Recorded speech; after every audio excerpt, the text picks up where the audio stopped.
Do you crave safety, security? Do you struggle with anxiety a lot?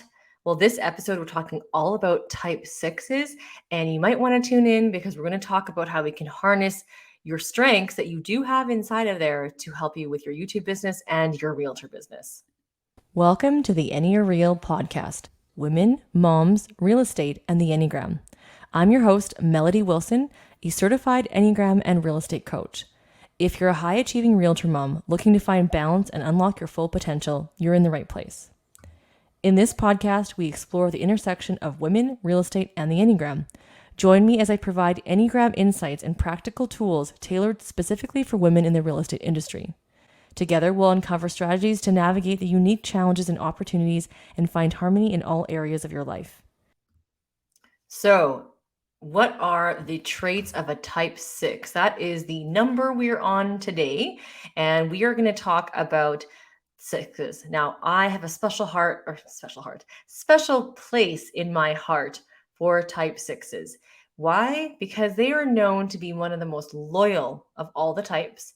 And as a type 8, I absolutely value loyalty like nobody's business, because my biggest core fear as an 8 is being betrayed. And when you have someone loyal, they don't tend to betray you because they're loyal. So you can see how the 8s and 6 have a strong correlation. As we dive deeper into the type 6s, you're going to see there are a lot of similarities between certain types of 6s with 8s. So in today's episode, we're going to go over what I've been going over in these last few episodes is basically a summary of an overview so you can understand what a 6 is like in a general overview sense. And we're using the Enneagram University's guide that I have received when I was getting my certification. We're going to give you some feedback in terms of what it looks like in real estate, how you can use that and harness that for your real estate business, and specifically YouTube, so that you can use that to help you get some business from that lead source. So we always start off with core qualities when it comes to the key traits of an Enneagram. And the Enneagram Type 6 core fear is fear itself, being on their own without support or guidance. So you can see a lot of type 6s will end up in teams and partnerships because they want to have that support. They don't want to be on their own. Now, that's not to say there aren't solo agents that are type 6s, but if they're solo agents, they're usually in some sort of group of some sort so that they can be connected and stay connected and get that guidance they want. So maybe it's a collaboration, maybe it is mastermind groups that they attend, maybe it's a group of agents, or maybe it's a group of people outside of real estate that they have support from. The core desire of a type 6 is to be safe and secure and to feel supported, stable, and grounded. So having a structure of a team is something that's quite comforting to most type 6s. They're also going to really enjoy feeling that camaraderie amongst their team because they're in a group, they belong, and they have that support. They know they've got their backs covered. And a solo agent as a type 6 is going to want to, and I believe that to truly function the best you can, it's not bad to have a collaborative group. And so we started a mastermind group locally of women that are like-minded realtors, just sharing ideas and keeping ourselves accountable. Something like that is something a type 6 probably would really enjoy. Now, their core weakness is anxiety. So let's just understand this for a second. There is a lot of anxiety in our world today. A lot of people struggle with anxiety. And just because you're anxious, it doesn't mean you're a type 6. Let's be honest, we can be anxious with all of the 9 types, but anxiety tends to be one of the biggest core weaknesses that a type 6 has. So they're trying to predict and prevent anything that may hurt them and always planning worst case scenarios. So if you're constantly finding yourself doing that, in addition to all the other type 6 qualities, you may in fact be a type 6.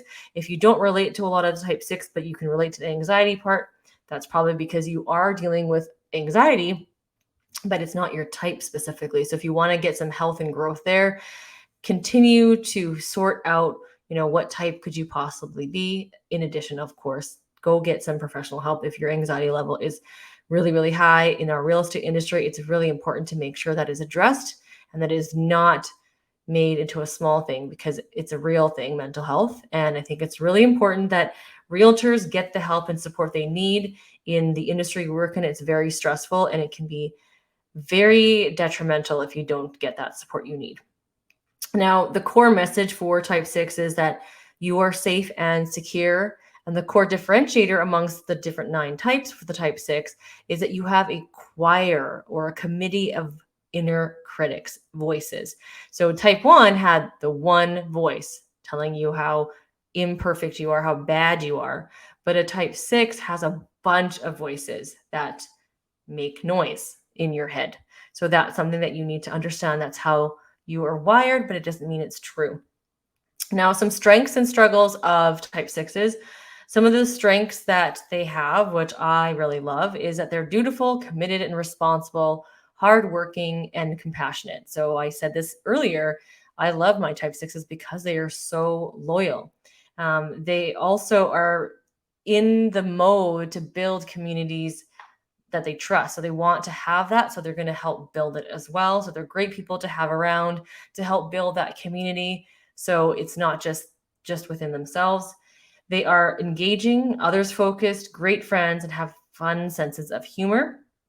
They have very active minds, make excellent troubleshooters, and will stick through the hard times without question. So again, your strength, that is such a huge strength. I love that, because guess what? Life gives you hard things to deal with all the time. And you need to make sure that you have the ability to stick it through. In our society these days, people don't understand what sticking through hard times is. They kind of rather avoid the conflict and just move on and find another friend, because that friend that they don't want to deal with, they're not able to build that depth of relationship. So because you stick through things and you're a troubleshooter, you can build some really substantial relationships. So I think type 6 tend to have very deep, meaningful relationships. Now, some of the challenges that a type 6 may face can be the fact that their active mind is constantly contrasting ideas. So they're constantly at battle with each other, and it can create a lot of anxiety, self-doubt, and worry, and especially around decision making. So if you're trying to sort something out, it might be really difficult to sort it out, because you've got like the angel on one shoulder and the devil on the other shoulder, and it's really the same you, just constantly kind of going at each other. And it does take trust. Trust takes a while to build with them. And if it's ever broken, they may rebel or shut down and withdraw from their relationship completely. So I think a lot of other types could relate to this. I know I can relate to it.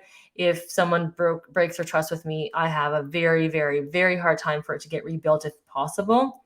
Type 6s tend to feel overly responsible and have a hard time setting limits, or not feeling badly for getting everything done they should have done. So they're very, again, dutiful, loyal. They want to get things done. They want to actually be able to, because they want to be loyal, they want to do all the things, and they don't want to disappoint the people that are depending on them. Now, we talked about this before with the Enneagram. There are wings. So there's a circle, and there's all 9 types. The numbers beside each number are the wings. For type 6, the wings are a 6 with a 5 wing or a 6 with a 7 wing. Now, the 6 with a 5 wing is nicknamed the defender. They're more introverted, private, intellectual, cautious, focused, paranoid, anxious, and standoffish. They tend to need more time alone, yet can more easily get stuck ruminating or in analysis paralysis. That comes from the overanalytical 5 side. Now, the 6-wing 7, the nickname is the buddy. They are more extroverted, sociable, playful, funny, animated, energetic, active, materialistic, impulsive. They love adventure, but have always a backup plan in case things go south. So you're going to see that type of personality type in real estate more, because you can kind of see how that could be a realtor. Now, we talked about this in other episodes. If you haven't watched the first one, make sure to tune into at least episode 1, where we overview these centers of intelligence. It's how the certain person sees and views the world and makes decisions. And it's the way that they make decisions, either through the head, heart, or the gut. Now, the type 6 is a head center. They are part of the thinking triad. So the common focus between the 5, 6, and the 7, which are all in the head center, they all believe they have a common focus on strategies and beliefs. Their common desire is safety and security.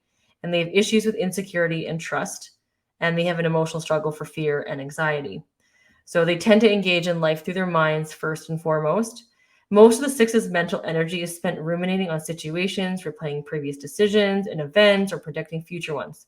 They second guess themselves constantly and feel the need to prepare for the future. And that's their best offensiveness or offensive move to stay safe. So they're protecting themselves, right? And that's why sixes tend to like working with people like myself who are eights, because we are protectors. By nature, we are trying to put off and make sure we are protecting people. So it's important that type sixes understand how they're wired, because part of the way that you can grow as a type six is you need to find an inner guidance. You need to be able to trust yourselves and navigate that mental debate that you constantly have in your head between all the different voices. So it's really, really important that you learn to find your intuition, to find an inner sense of peace, and also to find that support group around you. So as an agent, as a type six, I highly recommend that. Now, some agents that are type sixes might not relate to the anxiety part because they're not tuned into it yet. There are some type sixes that actually kind of look a little bit more like a type eight. And I'll talk about that in a different episode, but those ones are more aggressive, assertive, and they don't experience that kind of level of anxiety. However, it doesn't mean you don't struggle with this at the inner core if you're really honest with yourself, but you have to slow down enough to understand that, hey, this is maybe something I need to look at, and maybe I need to figure out a way to get outside of my head. Now, another interesting thing about the Enneagram is how you look like in stress and in growth, and how that's helpful for you in your self-awareness journey and keeping yourself mentally healthy. So when you start to see certain traits of yourself in the negative, stressful state, then you know it's an alarm code to get back on track, to do the things you need to do to bring yourself back to health. So when you move into stress, a certain number will move to a certain number. And when you move to growth, you'll take the positive traits of another number.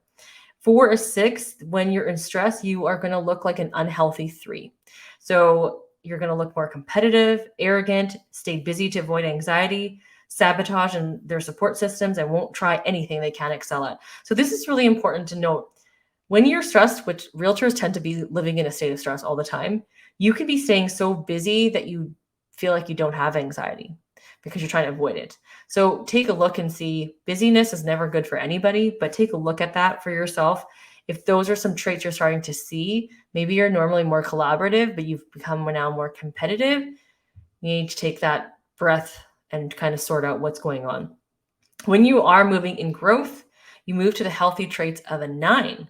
So you become more relaxed and peaceful, trusting of others and yourself, warm and engaging, optimistic. This is so crucial because you can see how beneficial this would be for you as a type 6 in your, not just your real estate business, but also in your life. You'll be a better mom, wife, friend in all these situations because of the fact that you're in a healthy space, because you can trust others and you can trust yourself, which then allows for vulnerability, which is kind of how you're going to be able to grow and deepen those relationships.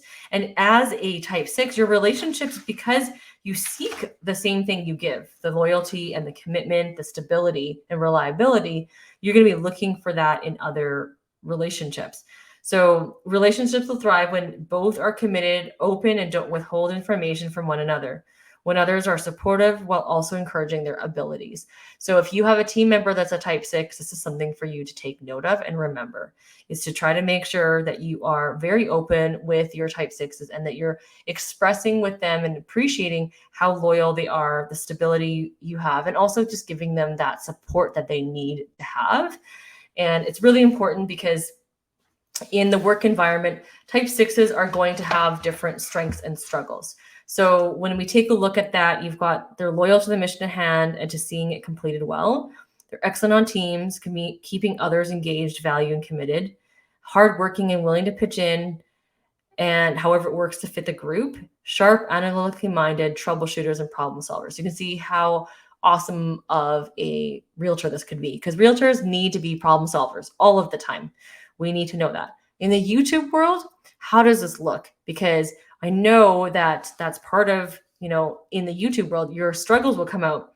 You question yourself and you second guess what you should be looking like on video, what content you should be putting out, what video editing you should be using, and all these things you kind of get tied up. And then you have self-doubt of, is anyone even going to want to know the stuff I put out? Do they want to be educated by me? Do I have anything to offer? So you can see there's a big, strong pleasing, like there's a tension there, right? There's also a tension between pleasing your boss and also doing things their own way, because they do have their own way that they want, but they also want to please who they work with. And so that's going to be a push and pull tension that in a healthy type 6 can acknowledge that just because they're supporting their boss does not mean that they have to push themselves down. I think that's really important to understand, because as a type 6, if you feel like you're always putting your boss over yourself, there will be resentment that builds. And you want to use that natural wiring of how you're wired to be unique and strong and have your own things. You can contribute that in order to kind of build towards the team. Now, you can tend to take on too much and get buried under the weight of the expectations of anxiety. So even YouTube, you can be like, I am going to do 50 videos this month. That is too much. Even saying you're going to film 10 videos in one shot is too much. If you've never filmed a YouTube video before ever, I would say commit to filming one a week. Eventually, batch filming is going to be your friend. But when you've never done this before and you have anxiety of like all these things you have to do, I say take it one step at a time and do one. Now you can plan out, let's say you plan out a month's worth, that's 4 videos. So how do we use your natural wiring? Because you put out that vibe of who you are, that's actually how you're going to attract other people, because they're going to see that you're the kind of person that knows your stuff, because maybe that's what you're committed to. Maybe you're part of a team. They can see that you're part of something. You're going to attract your tribe. I always say this with YouTube, you're going to attract who is going to be attracted to you. You don't have to worry about, is there anyone going to be listening to me? Is there this and is there that? Focus on how you're naturally wired and understand that that's who you're going to attract. And that's effortless. You don't have to worry about that. And you can help understand where people are coming from. If they're buying a house and they're feeling anxious, you can empathize in a way that most would not be able to empathize in. So how do you overcome fear and doubt to establish trust with your audience? Because this is the thing. You think about this. You come from a perspective of you do fear and doubt yourself. Think about that in a perspective of a buyer. If the buyer is feeling anxious just like yourself, they are going to feel like, okay, I need to buy a house. I need to buy my first house. But now the voice starts here, another voice starts here. And then real voices like parents and friends and work colleagues are talking about different things. Think about what you do to overcome that. And then I want you to take the way that you've been able to overcome your fear and doubt to bring that into the video to establish trust with your audience. How do we do that? Well, one, acknowledge the fear and the doubt. Just put it right out there. Hey, maybe you talk about a video about the 3 most common hindrances of buying a house, or the 3 objections to buying a home, or the top 5 reasons why people don't move, period. Or 5 reasons people don't leave their parents' house, and acknowledge that. And so once you're acknowledging the fears and the doubts that are out there, then what you want to do is you want to marry that with some content to educate them on, hey, okay, so if you're fearful of moving out of your parents' house because now you have to pay rent, talk about that. Talk about budgeting. Talk about how do we do, talk about the things you're already doing that they're going to have to do anyway. So for example, they might live at home all the time, but let's say they go out to eat every single week. Well, if you can plan to go out and eat every single week, that's money that you're already spending. You already have enough money. So once you show them things like that through video, it's going to be really powerful. So think about some ideas there. And I'd love for you to comment below and let us know what are some of the things and video topics you have to help people overcome their fear. Now, that's going to build so much trust. When it comes to strategies for building confidence in your expertise and content, my recommendation when it comes to type sixes, there are different things that they need to work on for growth. And I feel like those areas for growth are going to help you in terms of helping you build confidence in your expertise. So if you understand you're wired to think the world is a scary place and that you don't have enough resources to stay safe, and you know that's how you're hardwired, but it's not true, that's going to help you to be more confident in the fact that, okay, I might think the world is a scary place and that's how I'm hardwired, but that's not actually the truth. I can actually help educate, because the more I educate, the more knowledgeable the client becomes, and they're not going to be as fearful. You also will not be as fearful. So if you start to educate yourself on the real estate market, start to understand what numbers mean. Do you know what to look for when you go onto your MLS system to educate yourself? Pick a community and look up the active listings every single week and write them down. Why do you want to write them down? Because next week when you look at it, you can compare, and then you can look at the solds. Now, the more you understand these statistics, now people, when they ask you how the market is, you can say, oh, I've noticed that the market's going up and down with inventory or sales and whatnot. That's going to give you the confidence to speak to your friends and on YouTube about your expertise. Now, other things you can do is you can look for the positive and give that as much attention as you do worst case scenarios. So all the time you spend on like, oh, well, what if YouTube doesn't work? I'm not going to have any clients. Start thinking of what if YouTube does work? If I commit to it, I could actually have clients come in who want to work with me, who I don't have to run and chase after, who I don't have to spend hundreds of thousands of dollars to obtain. I just need to do that. That can be another strategy to make you feel, more confident in what you're doing. Now, I would also like to add that you need to find your triggers for your anxiety and figure out how to self-talk, like how do you ground your head and your heart space? Because in real estate, you are going to have trigger points. I mean, let's be honest, we all have trigger points. Also, find out from your family what triggers you, because I know for me, being completely vulnerable, I have trigger points where my daughter triggers me way more than my sons. Why is that?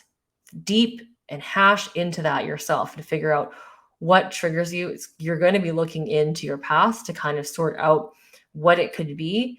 But I'll tell you, it sounds a little like, what is this to do with real estate? Mindset is everything when it comes to real estate, to attracting business, to being able to be confident, to close, to understand the sales skills, to do really well as an agent. And if you do not know yourself and you do not grow, you are going to be stuck and limited to where you're at. So if you're finding out, I've been in real estate for 5 years, I can't seem to sell more than 10 houses. Let's take a look at yourself. Now, not critical and say, oh, I'm so horrible of a person, but more of, what are the things I need to know? Am I aware of how I'm triggered? Am I aware of what I look like in growth? Do I even know how to grow? Do I know how to move myself from stress to growth? How do I have conversations with clients? How to build relationships with clients? How do I build my other strategies for building leads? Why am I not getting on video? Why am I not just pushing record? Understanding all those whys will help you. Now, the biggest why you have to understand is, why are you doing all this? Why are you in real estate? And then that is going to help you motivate you get through all of your different challenges that you may have. But keep in mind, I want to end this on a positive note. Type sixes are such a great asset to any team, to any client. Clients know you are loyal to them. And so that is worth so much. You're able to build so much trust with your client when they can see your loyalty to them, when they see that you're like making sure they understand everything, that they are seeing all the options they possibly can, because you are loyal to them to make sure they have the best experience in purchasing or selling their home. And so just keep that in mind. You are such a valued person with how you're hardwired. Your loyalty and commitment is literally ingrained in you. And that sometimes people have to work on that. And you don't have to, because that comes natural to you. So I want to encourage you as type sixes to quiet those voices down. Learn how for you it's to quiet those voices. Maybe it's some yoga, maybe it's exercise, maybe it's group exercise like Orange Theory, Peloton, maybe it's just a walk outside, maybe it's reflecting and doing the meditation, maybe it's journaling. But whatever it is, sort out what it is to help ground you in terms of maybe it's reading. There's so many things that you can do.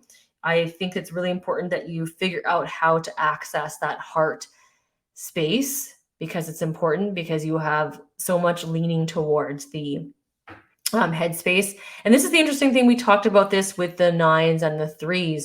3, 6s, and 9s are all the counter types to that. So you're the counter type in the headspace. It's not as obvious to you that head is where you lean more towards. And the 3, 6s, and 9s tend to be more focused on being attached to good things and people, and to have the approval of others in order to stay connected. They all look a different way, but all 3 of you types have that, and they tend to lose themselves in their attachments, whether it be at work or their kids or their spouse or their friends. They tend to lose their own identity because they are so focused on their relationships themselves. The 6s end up doing this, being people pleasers, more to submit to authority, to feel safe.